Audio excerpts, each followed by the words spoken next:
Bien, nous allons reprendre pour le dernier exposé de ce colloque qui sera fait par Sandrine Darcel.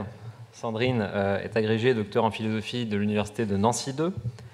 Elle enseigne actuellement en classe préparatoire au lycée Chateaubriand à Rennes. Ses recherches en esthétique portent principalement sur la philosophie de la musique. Elle a dirigé avec Roger Pouivet l'ouvrage « Ce que l'art nous apprend, les valeurs cognitives dans les arts » aux presses universitaires de Rennes en 2008. Et elle est également l'auteure d'une monographie intitulée « De la musique aux émotions, une exploration philosophique », publiée également aux presses universitaires de Rennes en 2009. Son exposé s'intitule « L'avenir de l'esthétique est-il sans futur ?» Alors bonjour à tous, merci beaucoup pour cette invitation. Un grand merci pour l'organisation aussi. J'ai l'honneur d'être la dernière à parler.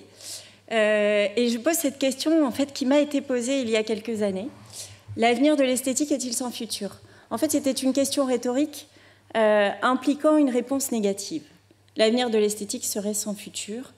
Il serait vain et stérile de s'interroger sur une métaphysique des propriétés esthétiques et pire, de vouloir défendre un réalisme esthétique.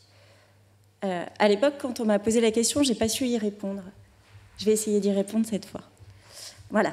Donc, on pourrait croire que cette question portant sur la réalité des propriétés esthétiques est une dispute stérile, une abstraction philosophique, nous détournant en fait des considérations politiques, esthétiques ou des considérations éthiques, esthétiques.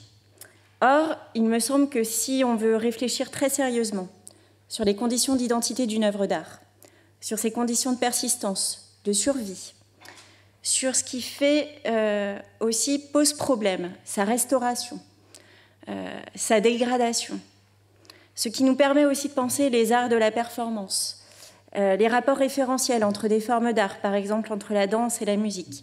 Il me semble que cela convoque, nécessairement, implique une métaphysique des propriétés esthétiques, et j'essaierai de le montrer, un réalisme des propriétés esthétiques. Alors pour ce faire, je vais procéder en 3 temps.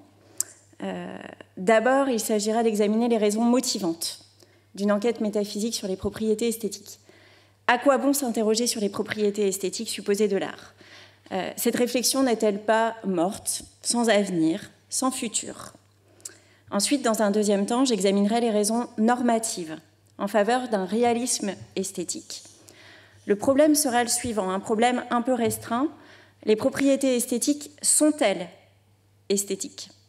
Il s'agira de contester la pertinence d'une conception aesthétique des propriétés esthétiques tout en défendant un réalisme esthétique. L'hypothèse que je souhaiterais défendre est la suivante. La reconnaissance de la réalité des propriétés esthétiques de l'art aboutit à une épistémologie de l'art, celle de l'activation symbolique esthétique, et non à une psychologie, ni à une phénoménologie esthétique, ni à une neuroesthétique.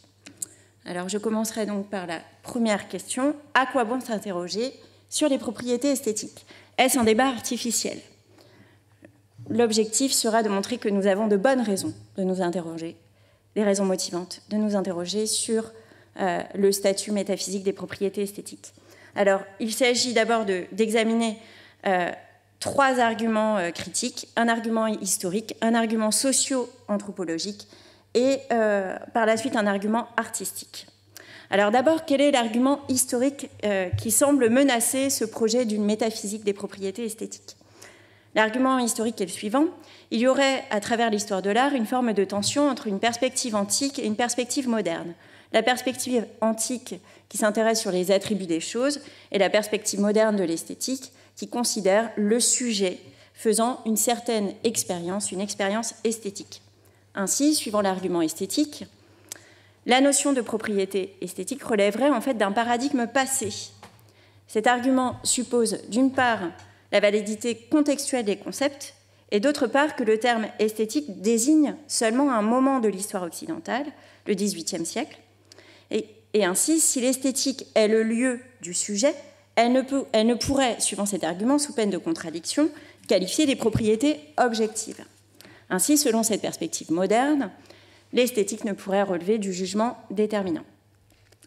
Ce qu'il importerait alors de faire, suivant cet argument, c'est l'étude historique, sociale, interculturelle des conduites esthétiques, de leur relation avec les autres activités humaines. D'où l'argument relié socio-anthropologique. Suivant cet argument, il s'agit de contester la recherche de propriétés esthétiques intrinsèques, c'est-à-dire la quête d'une définition et d'une essence de l'art. Comme le souligne d'ailleurs Cometti dans son article « Y a-t-il un problème de l'esthétique ?» En ce sens, l'article de Jean-Marie Schaeffer est extrêmement intéressant. Dans son article « Objet esthétique », il insiste et déploie en fait cet argument socio-anthropologique.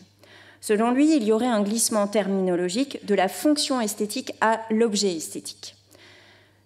Suivant toujours son argument, la notion d'objet esthétique résulterait d'un biais ontologisant qu'il caractérise comme une manière de penser occidentale, relevant d'un processus de substantification. La conception de l'art sous la forme d'une classe d'objets définis par des propriétés internes, esthétiques, traduisant leur nature ou leur essence, relèverait d'un processus donc de substantification que l'on pourrait voir notamment dans des éléments de muséification.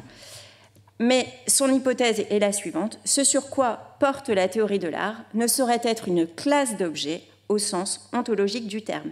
Il dit, je cite, « Le paradigme ontologisant est dépourvu de sens ». Mais faut-il en rester là? Faut-il vraiment dire adieu à une métaphysique esthétique de l'art?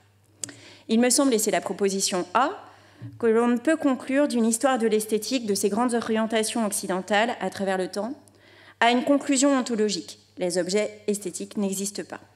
On peut très bien reconnaître l'historicité des définitions nominales et leur imprégnation culturelle, mais cela ne condamne pas toute tentative d'une définition réelle de l'art. Ainsi, l'émergence historique du concept d'esthétique ne prouve pas que les faits esthétiques n'ont pas existé avant cette date, ni ne persistent après son terme. Et la prédominance d'un schème théorique, tout comme son absence, indique des ressources épistémiques, mais nous ne pouvons en conclure aucune proposition ontologique immédiate. D'où la proposition A. Ce que l'on doit attendre d'une analyse métaphysique des propriétés esthétiques de l'art, c'est qu'elle soit ajustée à la réalité, soumise à des normes de justification. On ne peut ni affirmer sans raison consistante l'existence des propriétés esthétiques, ni supposer avec précipitation qu'elles n'existent pas, au nom de l'historicisme ou du culturalisme. J'en viens maintenant au troisième argument, l'argument artistique. Suivant cet argument, relié au projet de l'art contemporain, explicité notamment par Seul Lewitt en 1966, eh bien, l'esthétique et la métaphysique, l'ontologie de l'art seraient condamnées à une forme d'obsolescence théorique. Comment caractériser ce projet de l'art contemporain? Trois grandes caractéristiques peuvent être relevées. D'abord, suivant le projet de l'art contemporain, la candidature au statut d'art se déprendrait de toute perspective esthétique. On peut penser notamment à un objet ordinaire comme la pelle à neige, une idée, un regard soutenu dans un escalator, une réalité quasi immatérielle, la disparition d'un gaz inerte, qui pourrait faire office d'œuvre d'art. Ce projet de l'art contemporain semble mettre entre parenthèses toute perspective, intention esthétique, rejetant les catégories artistiques traditionnelles et supposant que l'engagement intellectuel s'oppose même à une expérience esthétique. Ça, c'est le premier trait. Deuxième trait, il semble que le projet de l'art contemporain soit de se poser comme un art sans propriété. Je pense notamment à l'examen fait par Cometti dans L'art sans qualité. On peut penser ainsi à Closed Gallery de Robert Barry, aux phénoménologies du rien de l'exposition du vide d'Yves Klein, ou encore aux performances invisibles de Jerry Covenda. Il apparaît en ce sens impossible de garantir un ensemble de propriétés déterminantes à l'art, et il y aurait une forme d'indétermination vague, tenue comme un trait significatif de la structure de l'art contemporain. Ainsi, suivant le projet de l'art contemporain, il semblerait y avoir une rupture radicale entre l'art contemporain et l'ontologie des œuvres d'art, et plus précisément une métaphysique des propriétés esthétiques. Le projet de l'art contemporain semble destituer l'idée selon laquelle toute œuvre d'art posséderait un nombre fini de propriétés, des propriétés esthétiques, caractéristiques de son essence ou à tout le moins de son identité singulière. Ainsi, la question est la suivante. L'art contemporain en tant que fait polémique ne requiert-il pas de réfuter toute entreprise métaphysique des propriétés esthétiques en art? Si on reconstitue l'argument, voici la forme qu'il peut prendre. Si du point de vue normatif, l'acceptabilité d'une théorie repose sur sa capacité à rendre compte de la réalité, puisque l'art contemporain est un fait artistique non esthétique, alors toute théorie de l'art devrait prendre acte de cette incompatibilité. L'extension de l'art ne pourrait être celle des objets esthétiques. Ainsi, l'art contemporain obligera à renoncer à toute analyse fondamentale des propriétés esthétiques de l'art. Or, voilà la réponse que j'aimerais faire à cet argument. Il me semble que le propre du projet de l'art contemporain est justement d'être subversif. Il propose une déconstruction de la définition traditionnelle de l'art. Afin de tester et de mettre à l'épreuve le sens commun, l'art contemporain se veut révisionniste. Or, si l'art contemporain se présente comme une anti-ontologie anesthétique, n'est-ce pas justement parce que l'attribution des propriétés esthétiques est cruciale pour l'art? L'art contemporain serait ainsi un indice en creux par défaut de la conception ordinaire de l'art. Or, c'est justement ce sur quoi repose la démarche métaphysique descriptive. Partir et rendre compte des intuitions ordinaires, tout en pensant les cas limites, ceux qui mettent à l'épreuve le sens commun. Et je me réfère ici, pour la démarche métaphysique descriptive, à Alex Oliver's Metaphysics of Properties. D'où la proposition B. Je soutiens que l'art contemporain n'est pas un cas paradigmatique, constituant le prisme incontournable et central de toute théorie de l'art.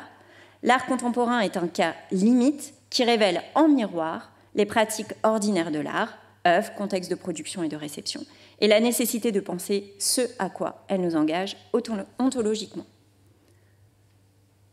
Alors, quelle serait une métaphysique descriptive des propriétés esthétiques de l'art? En quoi les pratiques ordinaires de l'art, nos manières de dire, de faire à propos de l'art, nous engagent-elles ontologiquement? Je vais considérer quelques exemples très simples de formes ordinaires de vie. Si je décide d'aller au cinéma, voir une rétrospective du Mépris de Godard, n'est-ce pas parce qu'il a été qualifié par l'auteur comme un film simple et sans mystère? Deux propriétés qui sont quand même étonnantes si c'est un art du récit. Si je n'aime pas une compilation musicale de l'été, parce qu'elle ne correspond pas aux attentes affichées, dansante et enjouée, n'est-ce pas parce qu'il y a une contradiction entre l'appellation et la réalité de l'enregistrement musical? Si je lis avec soin le dictionnaire amoureux de l'architecture, si je prends des notes, si je regarde les images correspondantes, si je projette même un voyage in situ, n'est-ce pas parce que l'œuvre architecturale se laisse difficilement appréhender par des yeux profanes et que Jean-Michel Villemotte permet de mieux comprendre l'esthétique de la ville d'Izad en Iran? On sait que Monet voulait détruire ses dernières productions picturales. N'est-ce pas parce qu'il pensait que ces toiles ne possédaient pas la propriété esthétique qu'il recherchait, la sensualité de la lumière? Mais si d'ailleurs Clémenceau a tout fait pour sauver ses œuvres, c'est que lui pensait au contraire que l'esthétique impressionniste de l'œuvre de Monet était en réalité ce dont on ne pouvait se passer, comme il l'indique dans son récit, 50 ans d'amitié avec Monet. Dès lors, après avoir établi les raisons motivantes d'une enquête métaphysique sur les propriétés esthétiques de l'art, il s'agira d'examiner les raisons normatives en faveur d'un certain type de réalisme esthétique.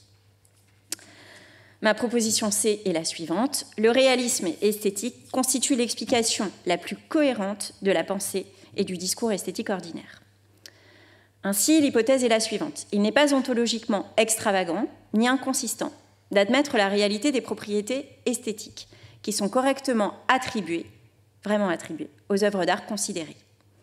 Les propriétés esthétiques réelles des œuvres d'art, pas simplement projetées, associées ou espérées, sont décisives pour la création artistique, tout autant que pour la réception de l'œuvre. Derek Matt-Favers et Joel Levinson, dans leur article extrêmement dense Aesthetic Properties de 2005, explicitent 5 conditions pour la réalité des propriétés esthétiques. Je les rappelle, la localisation, la dépendance, la stabilité, l'explication et la révélation. Je les ai un peu réorganisées. Le réalisme esthétique que je défendrai consistera à montrer que les propriétés esthétiques des œuvres d'art répondent à ces 5 exigences, tout en précisant et en modifiant la dernière condition dite de la révélation. Première condition, les propriétés esthétiques sont réelles. Elles appartiennent en propre à l'œuvre d'art à laquelle elles sont attribuées. Deuxième condition, elles sont bien réelles parce qu'elles dépendent, quant à leur existence et à leur nature, des propriétés non esthétiques de l'œuvre d'art. Elles sont réelles parce qu'elles perdurent et qu'elles peuvent exister sans qu'elles soient observées, perçues, objet d'une expérience. Elles sont réelles parce qu'elles expliquent nos attributions vraies, nos jugements faux, la compréhension de l'œuvre, les erreurs d'appréhension, les accords et les désaccords. Enfin, elles sont réelles, et c'est la dernière condition que j'amende. La manière d'être et les caractéristiques d'une œuvre d'art, ses propriétés esthétiques, ne sont pas de l'ordre d'une perception immédiate, d'une expérience esthétique qui nous les révélerait. Mais loin de dépasser nos moyens de connaissance, elles sont connues par l'activation symbolique esthétique. Ainsi, l'ensemble des descriptions non esthétiques d'une œuvre d'art ne permet pas de comprendre ni de connaître la réalité artistique de l'œuvre, ni son identité singulière. L'art ne peut se passer d'une connaissance esthétique, c'est-à-dire d'une appréhension des propriétés esthétiques réelles, relevant donc d'une activité normative. La question est la suivante, mais les propriétés esthétiques sont-elles esthétiques ? Ici, je reprendrai la réflexion qui a été initiée par Carole Talon-Hugon tout à l'heure, posant la question de la pertinence d'une distinction entre propriétés esthétiques et propriétés artistiques. Que sont-elles, ces propriétés esthétiques ? Sont-elles vraiment esthétiques ? Suivant la conception aesthétique, les propriétés esthétiques sont perceptives et manifestes. Ce sont des propriétés surnuméraires qui relèvent d'une aesthésis, c'est-à-dire d'une expérience sensible par les effets suscités. Ainsi, la spécificité des propriétés esthétiques de l'art résiderait en ce qu'elles convoquent, mobilisent un certain type d'expérience, une expérience esthétique, une sensibilité imaginative reliée au sentiment de plaisir. On peut ainsi penser aux appels à projets pour esthétiser les villes. Il ne s'agit pas tant d'introduire dans la ville des productions ou des pratiques artistiques, mais bien plus d'aménager une place privilégiée à l'expérience esthétique, émotionnelle et sensorielle. Je pense aussi à un article qui a été réalisé par Philippe Givre à propos de l'aesthésis rock. Il en fait une physiologie. Il analyse ainsi la propriété esthétique qu'il dit histrionique du rock comme relevant d'une expérience esthétique, celle qui mobilise de façon sensible et musculaire, qui mobilise et réanime des corps, tantôt atones, tantôt déshabités ou désaffectés, en proie à une temporalité morne. Autrement dit, suivant la conception esthétique, la détermination des propriétés de l'art relèverait d'une expérience perceptuelle esthétique, ce qui expliquerait la multiplicité des projets de collaboration entre physiologie, neuroesthétique et esthétique de l'art. Or, il me semble qu'il y a 3 problèmes dans cette perspective aesthétique des propriétés esthétiques de l'art. D'une part, une dichotomie, une disjonction, voire une distinction exclusive entre ce qu'on pourrait appeler des faits de sensibilité, aestheta, et des faits d'intelligence, noeta. Pour que les propriétés esthétiques soient esthétiques, elles devraient ne pas être de l'ordre de l'intellect. Or, peut-on vraiment soutenir cette distinction ? Si l'art ne peut se passer d'un travail interprétatif, les propriétés esthétiques sont-elles esthétiques au sens aesthétique ? Et surtout, si l'art relève de la connaissance, les propriétés esthétiques sont-elles aesthétiques ?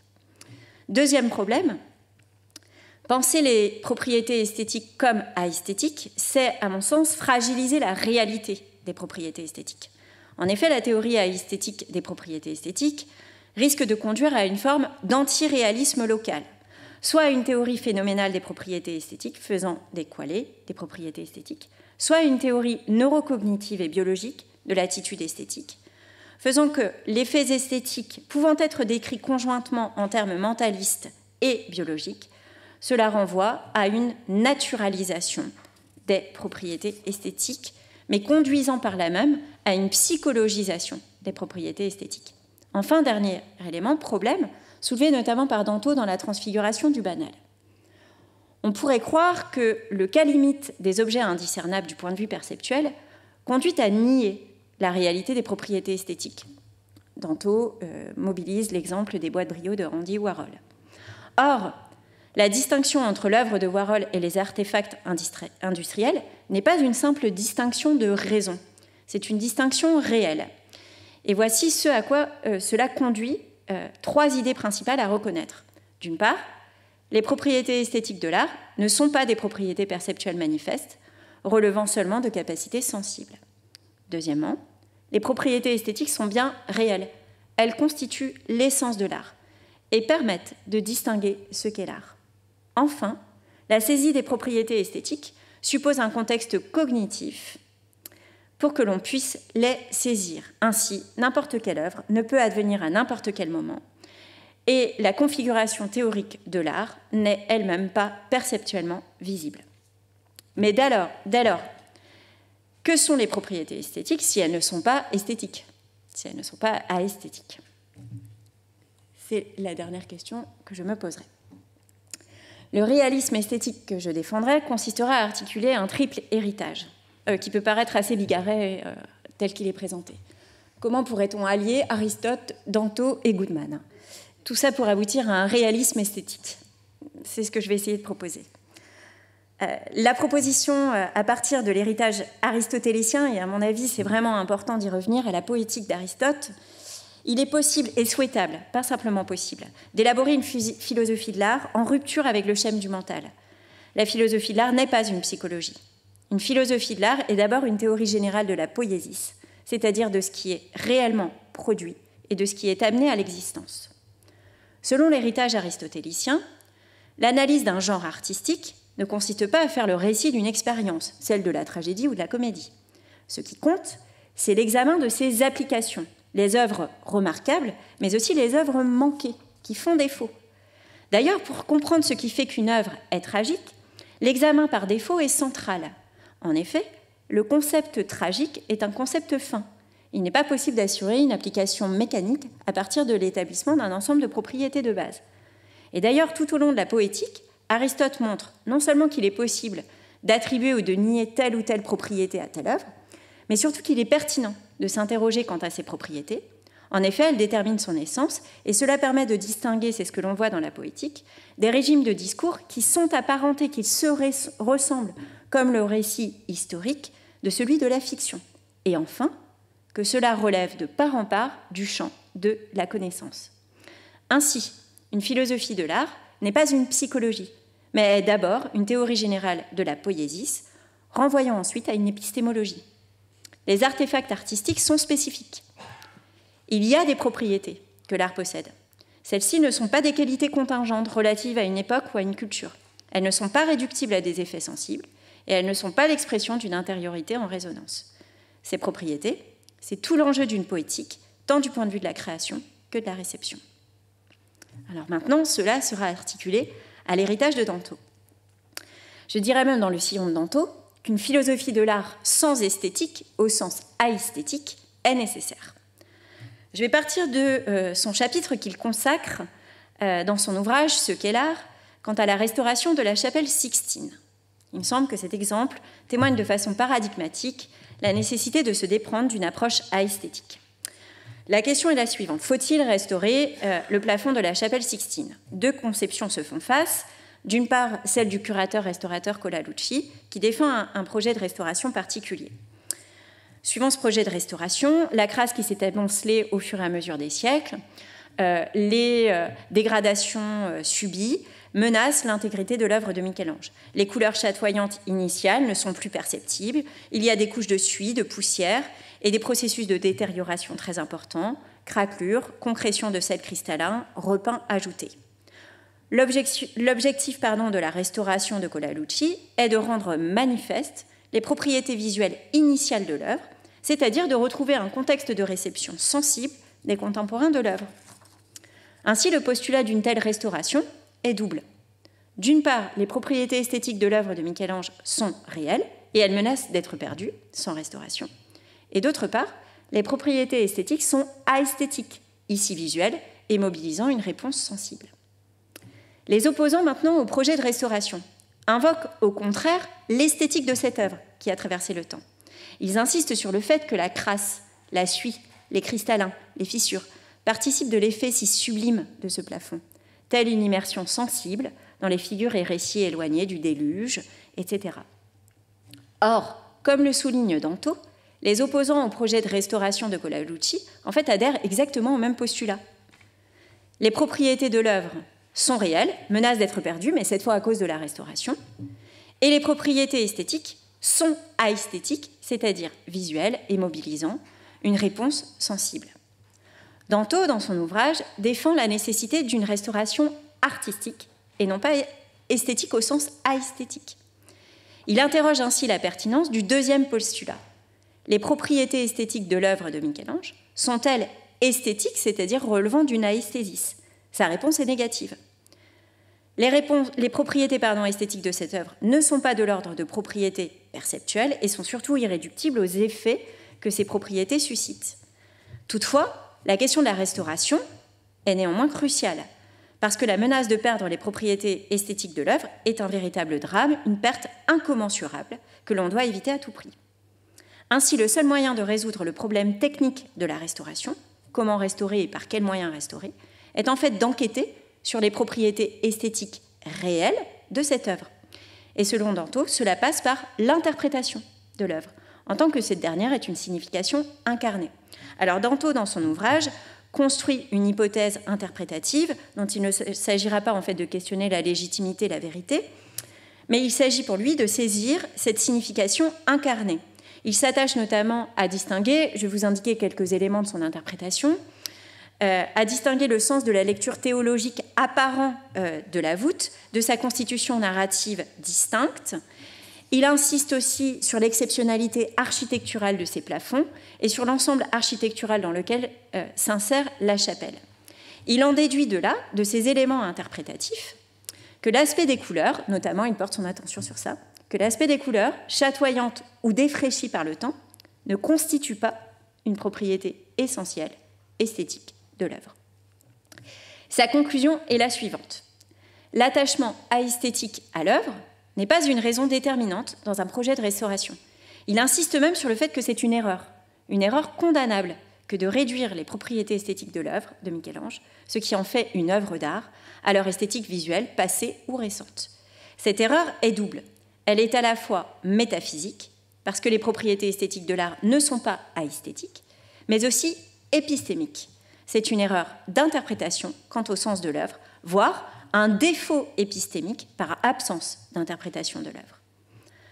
Ainsi, la restauration d'une œuvre d'art, c'est-à-dire sa survie et sa persistance à travers le temps, n'est pas une question qui serait réductible à sa matière, ni à ses modalités techniques, ni même à la perception d'une forme apparente sensible originelle, puisque l'œuvre d'art est un artefact intentionnel avec une essence spécifique. Sa préservation en tant qu'art est celle de la préservation de sa signification incarnée.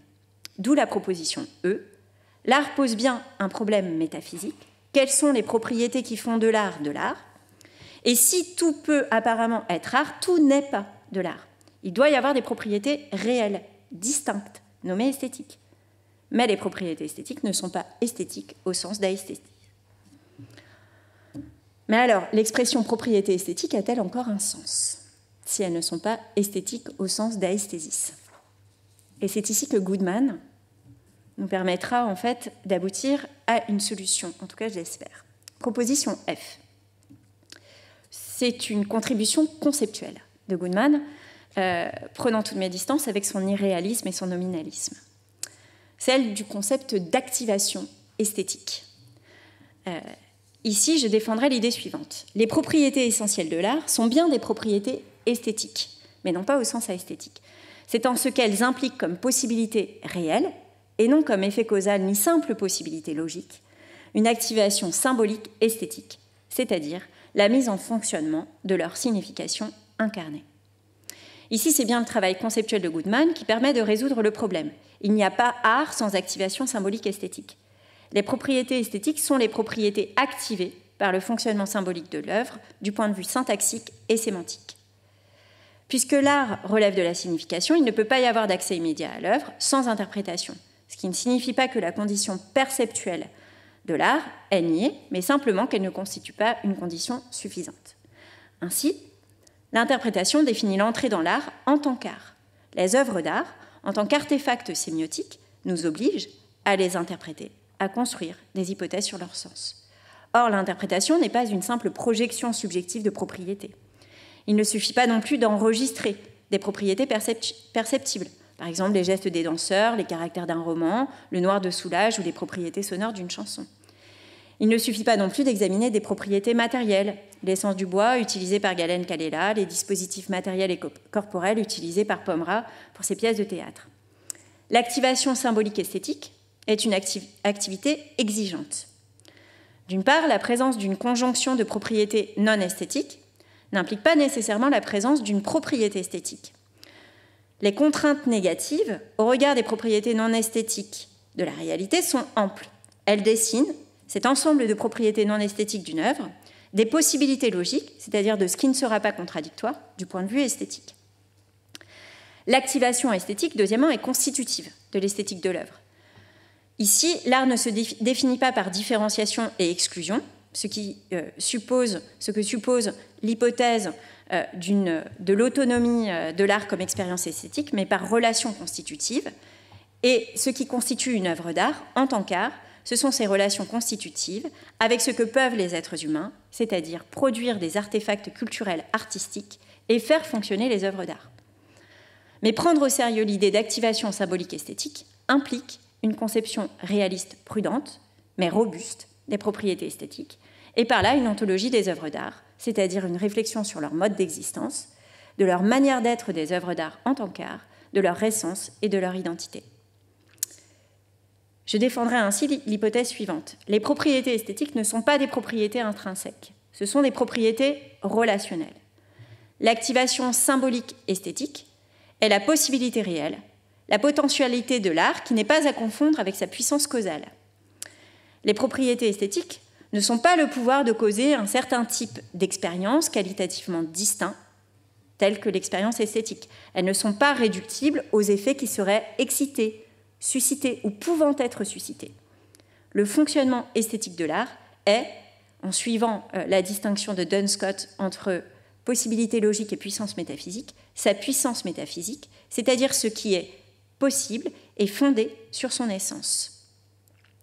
Mais cela aboutit ainsi à l'idée que l'œuvre d'art n'a pas acquis ses propriétés esthétiques grâce à l'activation esthétique. L'activation esthétique est bien la capacité à faire fonctionner correctement les propriétés esthétiques réelles de l'art et non à projeter des propriétés. La question est la suivante. Cela conduit-il à désensibiliser l'activation esthétique et à surintellectualiser le contexte de réception de l'œuvre? Cela révèle que le contexte de réception est bien plutôt de l'ordre de la connaissance, que cela relève de la perception, des émotions, jusqu'à la mémoire. En effet, les conditions épistémiques pour faire fonctionner une œuvre d'art en tant qu'art ne sont pas de l'ordre d'une expérience sensible relevant d'une attitude esthétique spécifique. Les propriétés esthétiques de l'art peuvent et doivent être discernées, et cela explique que l'activation esthétique est une activité normative. On peut échouer, réussir. On peut contester la validité d'une réception. Et ce qui constitue le fil normatif, c'est l'identité esthétique de l'œuvre, c'est-à-dire ses propriétés esthétiques réelles et essentielles. Ainsi, on ne peut pas simplement imputer des propriétés esthétiques à une œuvre d'art. Dès lors, il y a une dimension aléthique dans l'activation esthétique, ce qui implique de distinguer la mise en marche de l'art, la participation, l'intervention, l'interaction, parfois l'immersion, de sa mise en œuvre, l'activation en propre des propriétés esthétiques de l'art, c'est-à-dire de son fonctionnement symbolique esthétique. Il y aurait ainsi une forme de faiblesse esthétique d'acrasia, celle qui consiste à penser que la réception d'une œuvre d'art en tant qu'œuvre d'art n'est qu'une affaire d'expérience sensible, indépendante de tout critère de vérité. Cela ne signifie pas que l'activation esthétique relève simplement du discursif, du discours, par la construction d'une hypothèse interprétative. Il peut très bien y avoir des modalités d'activation esthétique non discursives. On peut penser par exemple à la danse, telles que les propositions de Loïc Touzé à partir des variations Goldberg de Bach, qui sont une manière de faire fonctionner esthétiquement les propriétés esthétiques des variations Goldberg de Bach. On peut penser aussi au film de Renoir, activation esthétique de Gorky, les bas-fonds. Ainsi, l'activation peut prendre des formes différentes, discursives ou non discursives, mais toute expérience d'une œuvre d'art n'est pas activation de ses propriétés esthétiques. En conclusion, il me semble que l'erreur de l'esthétique de l'art est d'avoir voulu mentaliser, psychologiser la spécificité des œuvres d'art qui sont des productions humaines, artistiques. Ainsi, à la question « L'avenir de l'esthétique est-il sans futur ?», je répondrai que le futur de l'esthétique de l'art est une épistémologie ayant pour soubassement une ontologie relationnelle des propriétés esthétiques. Ce que font les œuvres d'art dépend de ce qu'elles sont, et ce que sont les œuvres d'art explique ce qu'elles font en tant qu'œuvre d'art. Ainsi, ce qui explique qu'une œuvre d'art perdure, persiste, demeure une œuvre d'art, même si elle ne fonctionne pas comme une œuvre d'art. On peut penser par exemple à la musique utilisée pour la production laitière, ou comme sonnerie de téléphone, à un tableau qui serait utilisé comme un plateau, ou à un temple utilisé simplement comme un abri contre le soleil. Eh bien, ce qui explique qu'une œuvre d'art perdure, même quand elle ne fonctionne pas comme une œuvre d'art, c'est qu'elle possède ses propriétés esthétiques réelles. Le fonctionnement symbolique esthétique de l'art n'est pas une simple possibilité logique, c'est une potentialité réelle, une puissance métaphysique. L'œuvre d'art possède des propriétés en vertu de ses relations, et les œuvres d'art ne peuvent faire art qu'avec, par et pour des êtres humains. Cela implique donc que les œuvres d'art sont actualisées comme œuvres d'art par l'activation esthétique, et que l'existence, la survie et la persistance des propriétés esthétiques de l'art impliquent logiquement une condition anthropologique. Il n'y a pas d'art sans être humain capable de les faire fonctionner en tant qu'art. Je vous remercie.